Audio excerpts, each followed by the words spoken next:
What's up, everybody? So just got back an order from PSA, 169 cards. Took a year to get it back, pretty much an exact year. I did a video about a year ago, kind of just showing, the process of submitting to PSA, and I finally got the cards back. So I'm just going to walk you through the cards.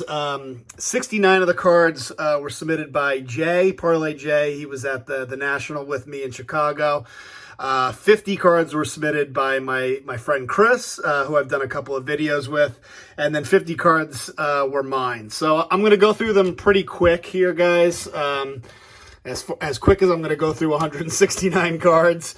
I'll start off with Jay's cards, just so you guys get a feel for what we submitted. So this was, as I walk you through this, PSA 9 Hoskins rookie. These were cards, back when it was averaged out to be $12 per card to get these cards submitted.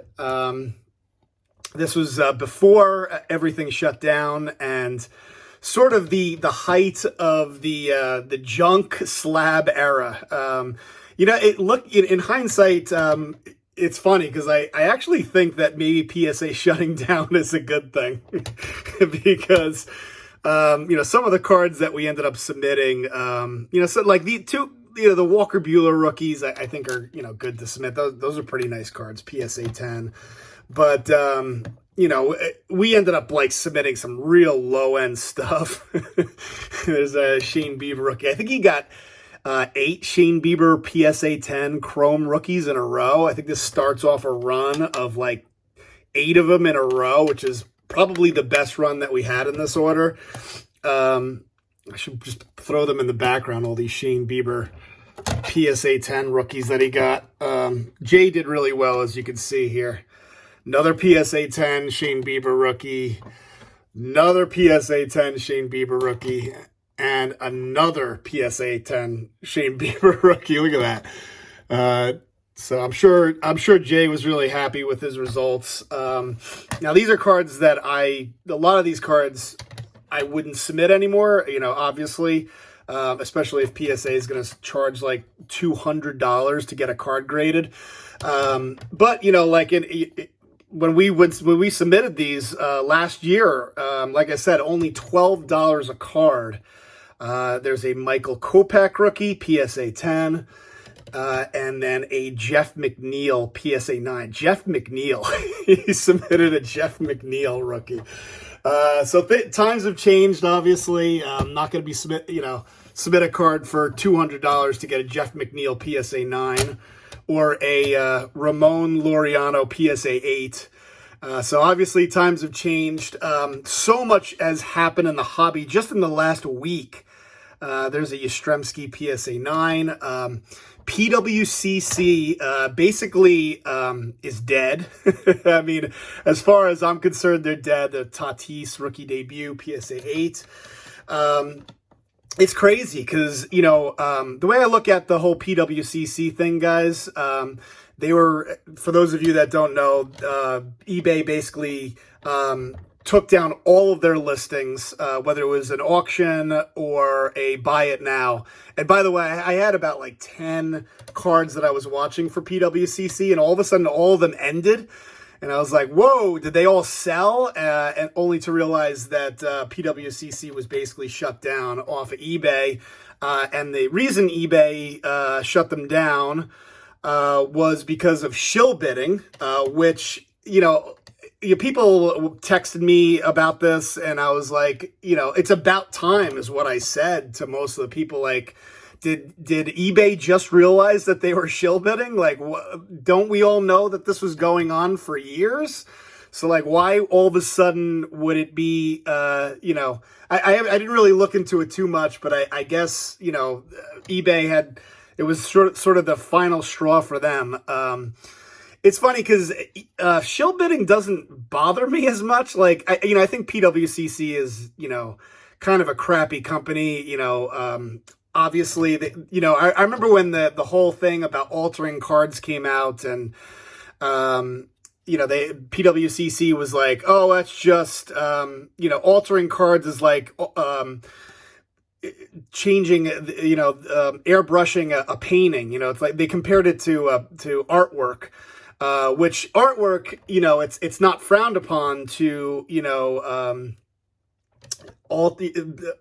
what is it called? Refurbish the paintings, but you can't do that with baseball cards. It just showed that they didn't understand baseball cards at all. And of course there was the whole thing with shill bidding. What I was going to say about shill bidding is it doesn't bother me as much because I have a certain price that I'm willing to pay, and if a card goes over a certain price, I won't pay it. And you guys know I use eSnipe. I set, so if there's a card that I'm interested in for $200, I'll set my eSnipe at a maximum price of $200, and if it goes above that price, then the eSnipe won't try to snipe that bid. So they could shill bid it all they want. I just won't buy it if it goes over a certain price. But they were shut down, and like I said, so there's a Bellinger 9 and a Aaron Judge rookie card. You can see here lots of 9s. There's a Cody Bellinger short print, I believe. Man, is he having a tough year, Cody Bellinger. I just don't see how PWCC survives this. Because, I was thinking about this with, comparing it to, you remember when Howard Stern, and kind of all over the place with this, but remember when Howard Stern left terrestrial radio, and he was able to get a lot of his loyal subscribers to come with him to satellite. But there's no, the only reason why people buy stuff off of PWCC, at least the only time I would buy off of PWCC, is because I would see something on eBay that I really wanted, and it just so happened that PWCC was selling it, and I was, willing to take the risk that, it wasn't altered by, somebody at PWCC or the seller, and, and it was on eBay. It was more of convenience than anything else. There's a Shohei Ohtani. There's an Ohtani PSA 10. So these are all cards for Jay. I think he did pretty well. But I don't see anybody, if PWCC, creates their own auction site, I don't see loyal people, comparing it to Howard coming over to satellite. I just don't see people going to PWCC's auction site because they're loyal to PWCC. I just don't see that happening. So I think PWCC's dead. The other big thing, of course, is Fanatics taking over Topps. Oh man, look at that, Joey Bart, PSA 6. So my thoughts on the whole Fanatics thing. If you've kind of looked into it, I think a lot of people were worried that this is the end of Topps. It's the end of Topps making Topps cards. But anybody with a brain would realize that Fanatics are going to end up buying out Topps. That's just what's inevitably going to happen. Topps completely lost. So for those of you that don't know, Fanatics now will over the next couple of years have exclusive rights to create baseball cards, which means that you know how Panini can do baseball cards but without the team logo, it won't say White Sox. Topps won't even be able to create baseball cards because Fanatics has the exclusive rights with the Players Association and Major League Baseball to create baseball cards. So Topps, at this point, the only thing that they would have the ability to do is create soccer cards and I think Formula One racing or something like that. So Topps after this is completely worthless.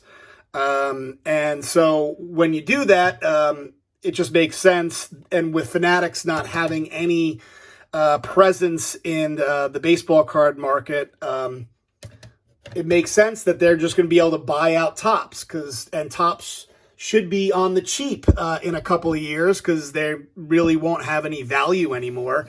And so basically what I think is going to happen is, and there's a Tim Tebow PSA 9. numbered to 250.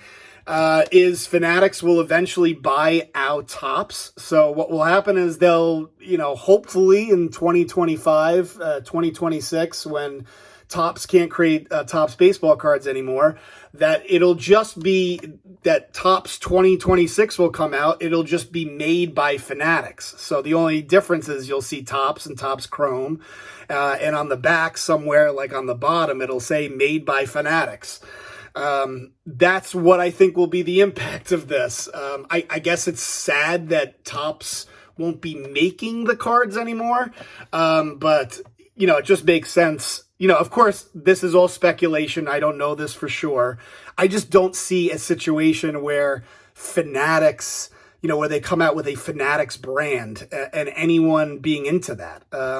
It just makes sense for Fanatics to buy out Topps, use all of the Topps IP, Topps Chrome, Bowman, everything that Topps does today, Sapphire, all that stuff hopefully will continue to exist, but Fanatics will make it.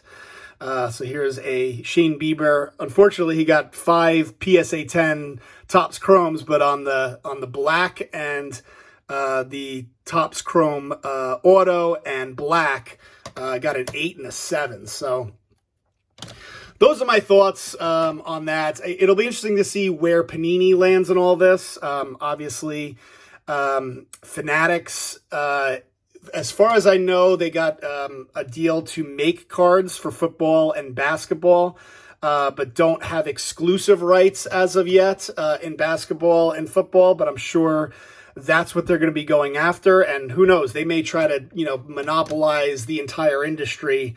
And then, of course, there's Upper Deck, which makes hockey cards, which is also interesting. So we'll see where it all lands. But, as far as baseball is concerned, my opinion is that nothing changes. The only thing that changes over the next couple of years is that baseball cards are made by Fanatics. Topps baseball cards are made by Fanatics. That's what I think will be the future of that. So a lot going on, guys. I think there was a Honus Wagner. So those are all of Jay's cards. And then we'll move on to Chris's cards. He submitted some basketball here. Kedrick Nunn, PSA 9. So he submitted a bunch of basketball. I think this is his first ever foray into submitting cards to PSA. In hindsight, again, it's funny because I don't know, should I have submitted more cards? Because, I'll never be able to submit a card for $12 a piece ever again. But at the same time, it's kind of nice that, maybe some of these cards shouldn't be slabbed, because, everyone's afraid of this junk slab era where every card is slabbed, and cards, even in a PSA 10 that are mass produced are worth like $10 to $20, maybe even less. So maybe it's good that only the highest of the high-end cards get graded. I don't know. I do love when cards are in the slab. I just like the way that it looks. It's definitely grown on me over the last, 5 years. So it, and you guys know that I'm sort of addicted to the process. I really love, kind of going through cards that I pull out of packs and picking out the best ones to submit to PSA or Beckett or SGC. I as you guys saw, during the junk slab era, I submitted some cards to Beckett. I submitted, which I haven't gotten back yet. Jay submitted those for me. There's a Fernando Tatis Jr. PSA 8, a Pete Alonso PSA 9, a Luis Castillo Orange PSA 9, number to 25. Oh, I was actually mentioning the... from what I understand, my dad told me about it, that there was a Honus Wagner that sold for like $6.6 million. So just every day there is a new record being broken. And it's so funny because, it's not even news anymore. You know, when one of these cards breaks in like 6.6 million, you know, I barely even heard about it because everyone was talking about the Fanatics and PWCC stuff that no one even noticed that a Honus Wagner sold for over $6 million. There's a Trent Grisham. And by the way, all these cards, I believe, were pulled out of packs by Chris. Some of the cards that Jay bought, I think he bought those raw. I think he brought all those Shane Bieber rookies raw. Fernando Tatis. There's a Bo Bichette PSA 10. You know, let me pull some of these out. Just to give you guys a little bit of a different background than Shane Bieber. Bo Bichette PSA 9. That's a cool card. Ichiro short print PSA 9. I'll throw that one in the background. So, yeah, you know, like this grader I think was fair. It's a mix of PSA 10s and PSA 9s. Who knows? I mean, it's hard to, you know, like you look at some of these modern cards, they all look perfect to me. Like this one, PSA 8. Like what is about it as a PSA 8? Who knows? But unfortunately, a Gavin Lux PSA 8 is not even going to be, you're not going to be able to get even the $12 you paid to get it graded. You know, Kyle Lewis, you know, in our defense, guys, like, you know, Kyle Lewis was, you know, looked like he was going to win Rookie of the Year when this card was submitted, and he ended up winning Rookie of the Year. And then these Luis Roberts and a PSA 10 were going for like $200. Obviously, the hobby has changed dramatically since we submitted these cards. And, you know, who would have thought that it would take an entire year to get them back? Another Fernando Tatis, PSA 8.5. Kevin Biggio, 8.5. And then a 10. So it was like pretty much, you know, from what I saw, it was about 35% PSA 10, something around there, you know, 35%, somewhere like, I know that's what I got, somewhere around 35% PSA 10s. But when these cards are kind of lower end, like Franmil Reyes, PSA 9, you know, getting an 8 or an 8.5, you know, is not really worth it, you know. Throw this Gleyber Torres in the background. Why not? Speaking of the Yankees, been killing it lately. The Yankees just absolutely 9 wins in a row. Ever since that Field of Dreams game, which was difficult to watch. The Field of Dreams game. Well, what should I say? I should say the end was difficult to watch. The game was very easy to watch. It was a fantastic game. But ever since then, the Yankees have been killing it. There's a PSA 6, Shane Bieber. There's a Acuna PSA 8. And I was saying to my dad that, by the way, I told him, like, you know, everybody's been asking to see my dad in more videos. I pulled this out of a pack for Chris. So unfortunately, I got a 9. Did not get a 10. The Miguel Vargas Speckle refractor auto. To let him know that everybody was asking about him and that everyone loved the videos that he was in. A PSA 10, Byron Laura. There is a PSA 9. But I was telling my dad that I thought it was going to take all year, maybe coming down to the final week before the Yankees even had a chance of getting a wild card spot. And it's amazing. They just blew right past the Oakland A's and then right past the Boston Red Sox to the point where they are only 3 or 4 games behind. There's a Luis Robert prospect card, number to 499. Only 3 or 4 games behind the Rays for the division. So the Yankees, you know, at one point were almost left for dead this year with all the injuries and you know, all the guys on the COVID-19 list. I mean, they've had guys just, you know, that I haven't seen in the longest time. Like guys like Aaron Hicks. Like what happened to Aaron Hicks? But they've been getting it done, but you know, with guys like Andrew Velasquez and Anyway, phone cut out there, but was talking about the Yankees, having guys kind of come out of nowhere, like guys like Tyler Wade, that's been great for the Yankees, guys like Higashioka. So anyway, it's been great to watch the Yankees, have a little bit of a comeback. But anyway, here are the 50 cards that I submitted. And again, nothing too crazy, but I figured I'd show them off. So, got a 10 on the Gavin Lux, 85 tops, rookie, freshman flash, Luis Robert, and a PSA 9. Kyle Tucker, so got 10 on the Topps Chrome and the Topps. As you guys know, I pull a lot of these cards out of packs. I don't really buy raw stuff. Kevin Pichio and a PSA 8. Rookie debut, Aaron Judge, in a PSA 8. Ozzy Albies, shock, in a PSA 8. Nolan Arenado, purple. I think this is numbered. Yeah, numbered out of 75. There's this Juan Soto in a PSA 9. Brandon Lowe in a PSA 9 pink. You guys saw Jay got a 10 on his Brandon Lowe. Unfortunately, I got a 9. Ramon Laureano, PSA 10 Prism in a PSA 10. Dansby Swanson got a PSA 10 on this exclusives batting. I forget if that was in a top set. I don't know how I have that exclusive card.